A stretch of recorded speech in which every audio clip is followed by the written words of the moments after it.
नमस्कार, न्यूज 69 में आपका स्वागत है। मैं हूं आपके साथ अंकिता। चलिए बढ़ते हैं खबर की ओर। पढ़ाई बचाने के लिए टॉपर लड़की भागी घर से आईएएस बनना चाहती थी। आज 21वीं सदी के भारत में बेटियों की पढ़ाई को लेकर दावे बड़े बड़े हैं, लेकिन सच आज भी कड़वा है। मामला भोपाल के बजरिया थाना क्षेत्र में आईएएस बनने का सपना देखने वाली एक बेटी का था, जिसे अपनी पढ़ाई बचाने के लिए घर से भागना पड़ा। देखिए खास रिपोर्ट। कहते हैं कि बेटी पढ़ती है तो पूरा परिवार पढ़ता है, लेकिन भोपाल की एक बेटी को अपने सपनों की कीमत घर छोड़कर चुकानी पड़ी। 12वीं में 92% लाने वाली टॉपर छात्रा आईएएस बनना चाहती थी, लेकिन परिवार शादी कराना चाहता था। जनवरी में साक्षी घर छोड़कर चली गई। पिता ने हाईकोर्ट में हैबियस कॉर्पस याचिका लगाई। पुलिस को तलाशी के आदेश मिले। दोस्तों से पता चला कि छात्रा एक नोट छोड़ गई, जिसमें लिखा था 2030 में आईएएस बनकर घर लौटूंगी। पूरे मामले में पुलिस ने देश भर के कोचिंग सेंटर, कॉलेज, लाइब्रेरी में तलाश की। आधार कार्ड और मोबाइल नंबर सर्विलांस पर रखे गए। साक्षी बालिग हुई, जिसके चलते उसने अक्टूबर में आधार अपडेट किया और उसकी लोकेशन इंदौर मिली। पुलिस ने इंदौर पहुंचकर साक्षी को बरामद किया। छात्रा ने कहा कि पहले ललितपुर में काम ढूंढा, फिर इंदौर आई। इंदौर में हॉस्टल में रही, फैक्ट्री में नौकरी की। 12,000 से नौकरी शुरू की और बढ़कर 18,000 कमाने लगी। किराए का कमरा लेकर पढ़ाई जारी रखी। छात्रा को बरामद करने के बाद पुलिस से कहा कि मेरे 2 रास्ते थे, सपनों को मार दूं या घर छोड़ दूं। मैंने सपनों को चुना। हाईकोर्ट ने पेश करने के बाद माता पिता को फटकार लगाई। छात्रा को 5 दिन के लिए परिवार को सौंपा गया। अगली सुनवाई 12 नवंबर को। इसके बाद छात्रा के भविष्य को लेकर कोर्ट फैसला दे सकता है। बच्ची को उसके पिताजी और उसकी माताजी दोनों थाने उपस्थित आए, जिन्होंने बताया कि उनकी बच्ची घर से चली गई है और सिर्फ किताबें लेके गई थी अपनी और 150 रुपये लेकर गई थी। ये जनवरी का मामला है और बच्चे के द्वारा कोई मोबाइल या फिर किसी तरह का कोई भी इलेक्ट्रॉनिक कोई चीज़ नहीं थी उसके पास, और वो अपनी माताजी का और अपने जो उसका एजुकेशन के लिए जो स्टडी का वो था आईपैड या लैपटॉप वो यूज़ करते थे।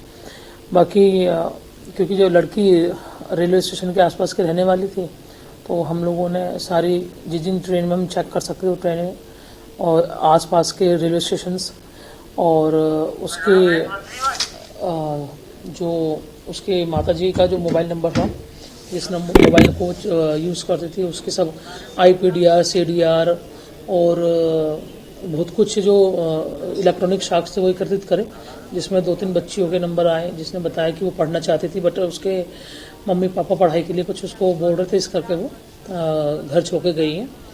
तो आधार कार्ड अपडेट कराया गया, क्योंकि वो जैसे कि अब आप बता रहे हैं, जैसे वो IPS से IAS बनने की उसका वो था, क्योंकि पढ़ने में बहुत अच्छी लड़की थी।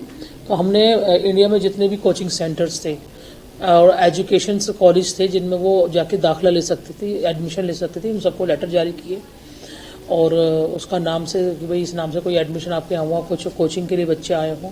आधार कार्ड उसका अपडेट कराया गया। आधार कार्ड अपडेट जब वो 2018 जब वो 18 साल की हुई अक्टूबर सितंबर में, तब 4 नवंबर की बात है, 3 नवंबर की बात है, उसने आधार कार्ड अपडेट के लिए आधार कार्ड ऑफिस गई होगी, तो उसके OTP हमारे पास आई, जिसमें उसके फादर के मोबाइल पे हमने चेक किया गया तो OTP आई है। तो वो OTP जो आई थी, हम लोगों ने चेक किया कि वो इंदौर से आई हुई है। तो यहाँ से पूरी टीम इंदौर के लिए रवाना हुई और उसको इंदौर से दस्याब किया गया। मैं लड़की ने क्या बताया, कहा चूँकि लंबा समय हो चुका था घर से वहाँ से जाने के बाद, कहाँ लड़की गई, कहाँ पर किस प्रकार से उसने काम किया? वो इंदौर में स्टडी भी कर रही थी और सिंगल रह के रूम किराए पे लेकर रह रही थी। पहले वो 10 या 12 हज़ार रुपये की नौकरी कर रही थी, अभी रिसेंटली वो 18,000 रुपये महीने की नौकरी कर रही थी और अपना लालन पालन कर रही थी। और हम लोगों ने जब उसको दस्याब किया तो अपने हाईकोर्ट, क्योंकि उसके फादर द्वारा हैवी कार्पेस लगाया गया था, तो उसको हाईकोर्ट में हमने पेश किया।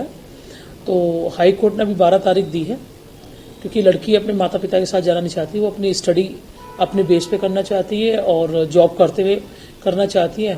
बट जो हाई कोर्ट के जज साहब थे, उन्होंने उसको 5 दिन का टाइम दिया और ये बोला कि अब अपने माता पिता के पास जाइए, 12 तारीख को आप जैसा बोलेंगे वैसा कर दिया जाएगा।